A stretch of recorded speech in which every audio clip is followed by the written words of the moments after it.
Is the Dyson V8 Cyclone that you see here in black going to be better than the original Dyson V8 that I bought in 2021? And Dyson increased the suction power here as well as made the battery life better. But if you take a closer look at the Dyson V8 Cyclone, you might notice something different, because it looks just like this, the original Dyson V8. But actually the internals really mirror what you get here on our Dyson V12 Slim. Because the Dyson V12 Slim came with 150 air watts, as well as it came with 1 hour of battery life, which is identical to the new features and specs you get on your Dyson V8 Cyclone. The other thing the Dyson V12 Slim came with was a button instead of a trigger to turn it on. And if you look at our V8 Cyclone, it also comes with buttons instead of a trigger to turn it on. But even more coincidental is that the plug for your Dyson V12 Slim here will fit inside your new Dyson V8 Cyclone, but it will not fit in the original Dyson V8. And the biggest question that many of us really have about the Dyson V8 Cyclone is really simple. It's not that, oh, I care so much about the color. It's not even that I care so much that they're using more plastics and it's a little bit cheaper looking. It is that, is it going to be worth the money? And Dyson is great at marketing. And if you're a student of marketing, you know that the best marketers are able to tell a new story about an old product. So we have the old Dyson V8, but they had to make it more powerful, they had to still make it reliable, and they had to re-engineer it. When you hold the original Dyson V8 in your hand over the new V8 Cyclone, the V8 Cyclone will feel a little bit taller, because it is a little bit taller, just about 2 inches, 3 inches taller. Everything feels similar, but you have a slider bar on your original V8. Here, if you want to turn it on, you have a power button. Now, I have a very big hand, so I could do this with one-hand operation, but if you have a smaller hand, you would actually have to rest it and then press the button. Your original V8 also came with a trigger right here. Your new V8 does not use a trigger, so if we turn it on, so green means eco, auto boost. Your old V8 is going to make more of a whir sound, versus on the new V8 Cyclone, which makes more of a... And the Dyson V8 Cyclone compared to the Dyson V12 Slim are going to be similar height. The feel of the V8 Cyclone in the hand, as well as pushing it around, will feel very similar to your V12 Slim, but the V8 Cyclone will feel a little bit more rattly than the more solidly built V12 here. When you want to push forward, they feel the same pushing forward, they feel the same moving it around. It just feels like the ball bearing on the V12 where the Motorbar is. It's just a little bit smoother than the thinner plastics they use on the new V8 Cyclone. But the biggest difference is that the V12 Slim will come with a menu display. And not only that, inside the menu display, it's going to give you a particle counter and a timer for how much battery life you have.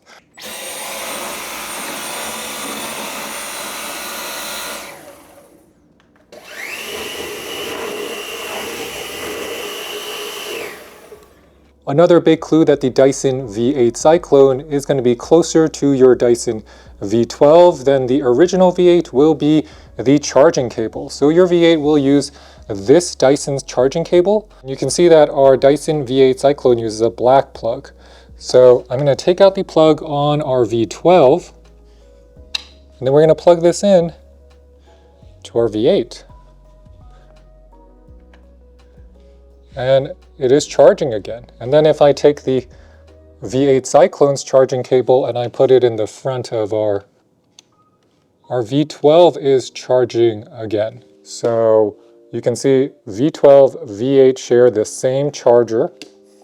Very similar configurations, just the location of the charging port is different. The V12 and the V8 will both share the same battery indicator light, which is just this flashing blue light here, versus on the original V8, which comes with 3-bar light, so you know exactly how fully charged your unit is without waiting for the blinks. The good news about the Dyson V8 is that you did not have to disconnect the wand. You could just empty it just by pulling it up, and it would empty itself.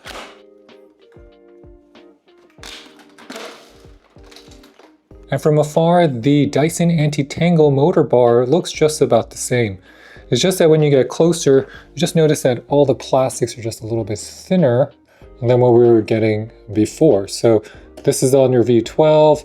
Even if you look at the original V8, it's just a little bit slimmer. So this is the byproduct of testing our Dyson V8s against each other. And I'm gonna do a ultimate test here. So what that means is that we're gonna use both the V8 Cyclone and the Dyson V8. We're gonna put it on boost. We're just gonna make about 10 passes. And I think by then the entire bin will be full. The original Dyson V8 weighs 5.5 pounds, and the new Dyson V8 Cyclone weighs 5.9 pounds. So the Dyson V8's power to weight ratio is superior to the original V8, and on boost mode it is the most obvious. And at this weight and price, it's nearly unparalleled even when you compare it against the cheaper competition. And the original V8 did a very good job as well. You just can see that the new V8 Cyclone gets a little bit deeper into the carpet. So in our ultimate carpet and rug tests, our V8 Cyclone outperforms the original V8 specifically because it has more power. You can see that more suction power matters, and the Dyson V8 Cyclone has more suction, and it will be noticeably more powerful than the original Dyson V8. I'm attaching the Dyson V8 soft brush attachment, and this is particularly good for these larger particles. And I think that this attachment will eventually come to your Dyson V8 Cyclone. They're just waiting because this is on the Dyson V8 Absolute Edition. Because irrelevant of how much more power the Dyson V8 Cyclone is bringing at 150 air watts, it can't do this. Because the combination of the Motorbar and the suction power is what makes the Dyson so good. So the V8 here on the Absolute, even though it doesn't come with the same amount of power, because it comes with the soft brush, it actually ends up picking up the larger particles better than just having more power. But what's the biggest problem with the Dyson V8 Cyclone? Because if you go off what you read online, it's really going to be the build quality, because the plastics here, all the components are just a little bit cheaper than what we were getting with the original V8. Even the original V8 came with powder coating versus more of a spray glossy coat that you see here. However, the V8 Cyclone does stand out from its competition because it is still a Dyson. Dyson even kept the washable filter on the V8 just in case you wanted to clean out the filter easily. But you notice that Dyson has removed a lot of the text and a lot of the print from all of the various components. And I think that's in an effort to save money.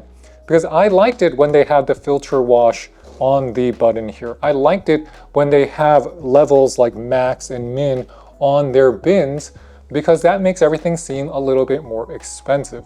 But now Dyson is in an era of cost cutting. Because I remember the days when you would spend $400 on a Dyson V8, a regular Dyson V8, and people would say, wow, did you get a raise? Did you get a tax refund? How did you get the money? And why are you paying so much for a cordless stick vacuum?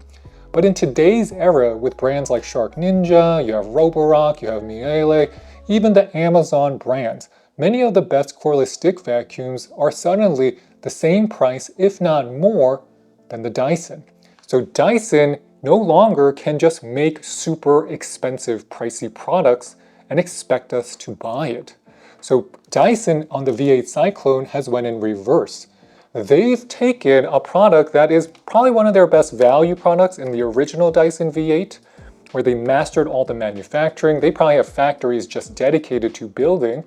And then they took some of the components, retrofitted them, and now they've made a value version of the Dyson V12 Slim and are calling it the Dyson V8 Cyclone. So you see where all of this is coming together inside of Dyson, because there's no other way to explain it. How come after all these years, Dyson didn't just change how this looks? How come Dyson didn't update the brush roll? How come Dyson didn't even bring some of the new features in the Dyson V16 into the V8 Cyclone? And it's really because they didn't need to. And that's the big difference between the Dyson V8 Cyclone and the Dyson V16. The V8 Cyclone is better than the original V8. The Dyson V16 is better than the original V15. But the margin of difference is so small between the Dyson V16 over the V15 that it's hard for me to recommend it, especially when it's like 50–60% more expensive than the original. But on the V8 Cyclone, this is pretty much almost the same price as the original V8 today at launch. And over time, the V8 Cyclone will probably be cheaper and cheaper because they used cheaper materials inside of the Motorbar and around it. So I expect Dyson to be able to discount the V8 Cyclone more heavily over time. And that's a good thing. And Dyson has also made it easier to repair your V8 Cyclone here because all of these components are the same components as your original V8. So repairability is super important for Dyson because that's one of their biggest costs. When their units fail, they don't need to ship you a whole entire new cordless stick vacuum. You actually have to go through the annoying process of going on a live call, recording the fail point, and then they will send you just that component. So if your battery breaks, Dyson can just send you the battery now instead of having to send you the entire new V8. If your motor breaks, they can just send you the motor. If your bin breaks, they can just send you the bin. And this modular repairability is ultimately the real reason why the V8 Cyclone exists. Because as a business model, as a product, it's hard to replace for Dyson. I don't see Dyson replacing the V8 here for a very long time.